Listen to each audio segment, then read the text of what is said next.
Everyone, welcome back to my channel knowledge on tips. तो आज हम इस वीडियो में करेंगे ग्लाइकोलाइसिस। ठीक है, ग्लाइकोलाइसिस वैसे तो बहुत ही अच्छा टॉपिक है बट थोड़ा सा कंफ्यूजिंग रहता है, तो मैं मेक श्योर करूँगी कि आपके सारे डाउट इसी वीडियो में कंप्लीट क्लियर हो जाएं।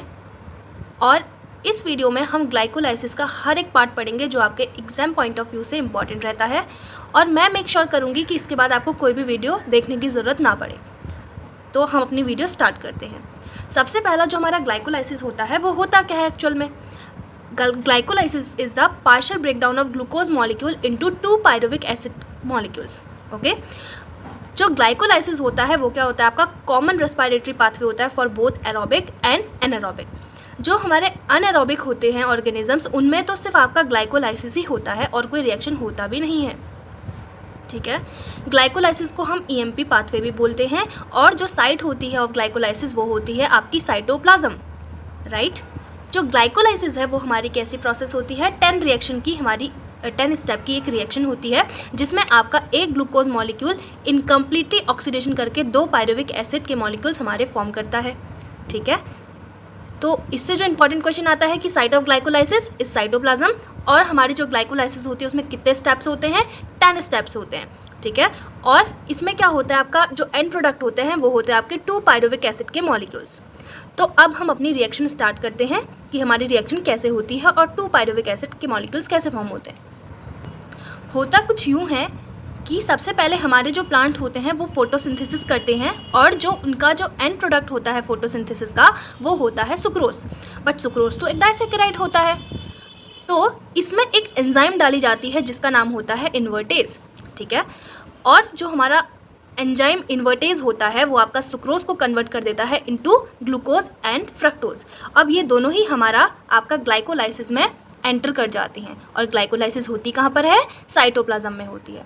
ठीक है, अब हम स्टार्ट करेंगे हमारी जो मेन 10 रिएक्शन जो होते 10 स्टेप्स होते हैं हमारी ग्लाइकोलाइसिस की रिएक्शन में, उनको। ठीक है, तो सबसे पहला हमारा क्या होता है? ग्लूकोज और फ्रक्टोज फॉर्म हुआ, हमने अभी देखा था। लेकिन जो ये आपका ग्लूकोज होता है और फ्रक्टोज होता है, इन दोनों का ही पाथवे क्या रहता है? सेम रहता है, इसीलिए हम एक ही मॉलिक्यूल को स्टडी करेंगे, वही हमारा दूसरे मॉलिक्यूल पे भी होगा।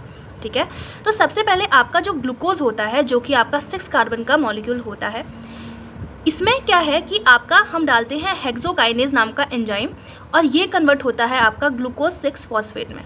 ठीक है, और ये जो हमारा हो गया, ये हो गया हमारा स्टेप नंबर 1। ठीक है, तो ये हमारा जब ग्लूकोज से ग्लूकोज 6 फॉस्फेट बना, this is the step 1 for the process of the glycolysis. ऐसे पूरे 10 स्टेप्स होंगे, एक के बाद एक हम देखेंगे। ठीक है, तो ग्लूकोज कैसा होता है? आपका 6 कार्बन का होता है, और यहाँ पर हमारा जो ग्लूकोज 6 फॉस्फेट होता है वो भी 6 कार्बन का होता है। जब आप ग्लूकोज को ग्लूकोज 6 फॉस्फेट में कन्वर्ट कर रहे होते हो तो यहाँ पर हम एटीपी का यूज़ करते हैं।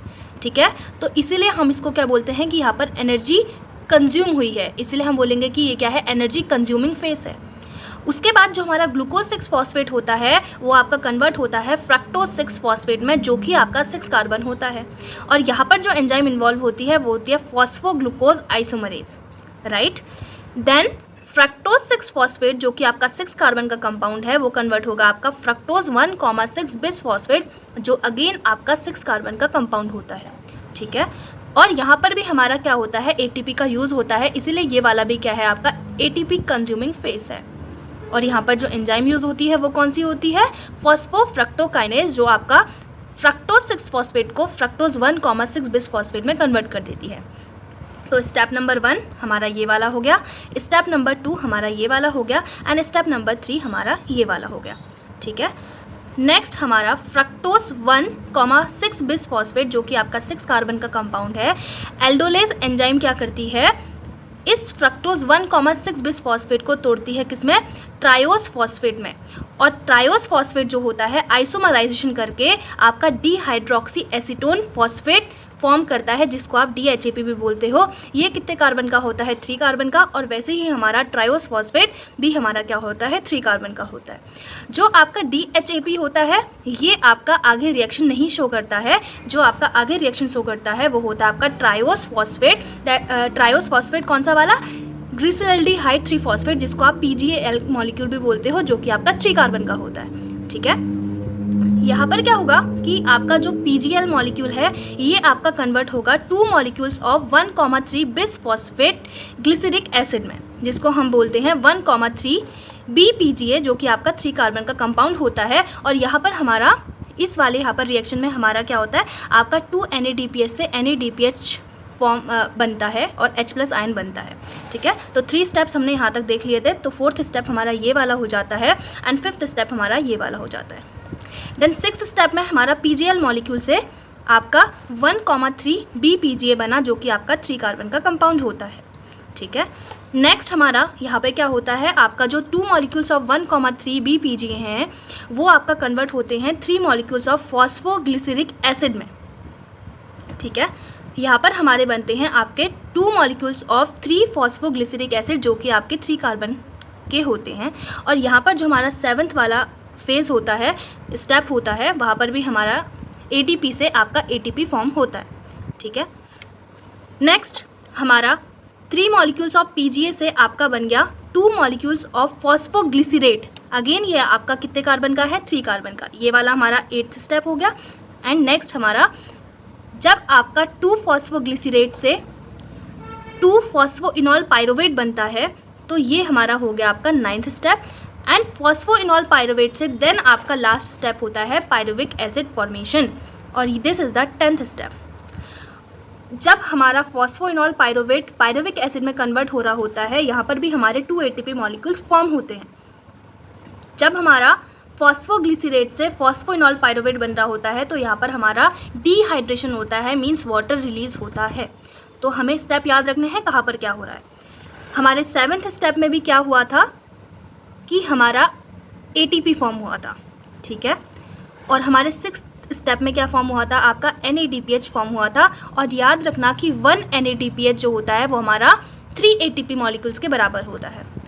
ठीक है, तो हमारे टोटल स्टेप्स कितने हो गए, 1st step, 2nd step, 3rd step, 4th step, 5th, 6th, 7th, 8th, 9th and 10th step. Total हमारे 10 स्टेप की ये रिएक्शन हमारी कंप्लीट हो गई। ठीक है, तो देखिए हमारा जो ये वाला फेज था, यहाँ पर जब हमारा ग्लूकोज से ग्लूकोज 6 फॉस्फेट बना और फ्रक्टोज 6 फॉस्फेट से फ्रक्टोज 1,6 बिस फॉस्फेट बना, तो यहाँ पर हमारे 2 ATP मॉलिक्यूल्स यूज़ हुए। और जहाँ पर हमारे 2 ATP मॉलिक्यूल कंज्यूम होते हैं, इसको हम बोलते हैं एनर्जी कंज्यूमिंग फेज। ठीक है, इस फेज़ को हम बोलेंगे कि ये क्या है, आपका एनर्जी कंज्यूमिंग फेज़ है। यहाँ पर हमारे ATP का यूटिलाइजेशन हुआ है, यूज़ हुए हैं। और ATP फॉर्म कहाँ कहाँ हुए हैं, आपका ATP जो है वो फॉर्म हुआ आपका 7th रिएक्शन में। और नेक्स्ट हमारा जो ATP है वो आपका फॉर्म हुआ आपकी 10th वाली जो स्टेप थी उसमें। ठीक है, तो यहाँ पर हमने सब कुछ मेंशन किया हुआ है, तो अब जल्दी से इसको देख लेते हैं। ATP यूज़ कितनी हुई हैं आपकी, 2 ATP यूज़ हुई हैं। ठीक है, तो कहाँ का ATP यूज़ कहाँ पर हुई, एक हमारी 1st स्टेप पे यूज़ हुई थी और दूसरा हमारा 3rd स्टेप पे हमारी ATP यूज़ हुई थी। नेक्स्ट ATP फॉर्म कहाँ हुई, एक होता है आपका ऑक्सीडेटिव फॉस्फोराइलेशन, एक होता है आपका substrate level phosphorylation. Oxidative phosphorylation क्या होता है, जहाँ पर आपका NADPH के थ्रू आपका ATP बनता है। और मैंने आपको बताया 1 NADPH जो होता है वो हमारा 3 ATP मॉलिक्यूल के बराबर होता है। ठीक है, तो ऑक्सीडेटिव फॉस्फोराइलेशन से हमारी कितनी NADPH बने, 2 NADPH। और सबस्ट्रेट लेवल फॉस्फोराइलेशन से हमारे कितने ATP बने, 4 ATP। ठीक है, 2 ATP यहाँ पर बने और 2 ATP आपके 10th वाले स्टेप में बने, तो आपके टोटल 4 ATP हमारे बने। ठीक है, नेक्स्ट देखिए डिहाइड्रेशन कितने बार हुआ, सिर्फ 1 बार हुआ। और कौन से स्टेप में हुआ, 9th स्टेप में हुआ। ऑक्सीडेटिव फॉस्फोराइलेशन मीन्स आपका NADPH का प्रोडक्शन कितने में हुआ, सिर्फ एक जगह पर हुआ। और सबस्ट्रेट लेवल फॉस्फोराइलेशन आपका कितनी जगह पर हुआ, आपका 2 जगह पर हमारा सबस्ट्रेट लेवल फॉस्फोराइलेशन हुआ। ठीक है, तो ATP कंज्यूम कहाँ पर हुआ था, आपका 1st और 3rd स्टेप में आपका ATP कंज्यूम हुआ था। ATP रिलीज कौन से स्टेप में हुआ था, आपका 7th और 10th स्टेप में आपका ATP रिलीज हुआ था। NADPH और H+ आपका कौन से स्टेप में बना था, आपके 6th स्टेप में हमारा NADPH H+ बना था। और वाटर रिलीज कौन से स्टेप में हुआ था, आपका 9th स्टेप में हुआ था। ठीक है, तो ये हमने पूरा का पूरा कंप्लीट कर लिया हमारा ग्लाइकोलाइसिस। आई थिंक अब आपको कोई भी डाउट नहीं होगा। ठीक है, तो पूरा ये प्रोसेस एक बार आप इसको नोट डाउन करके एक चार्ट पेपर में या फिर एक A4 शीट में इसको लिखिए अच्छे से और अपने वॉल में चिपका लीजिए जहाँ पर आप पढ़ते हैं। दोबारा रिवाइज करते रहेंगे तो इजीली आपको स्टेप बाय स्टेप ये रिएक्शन लर्न हो जाएगी।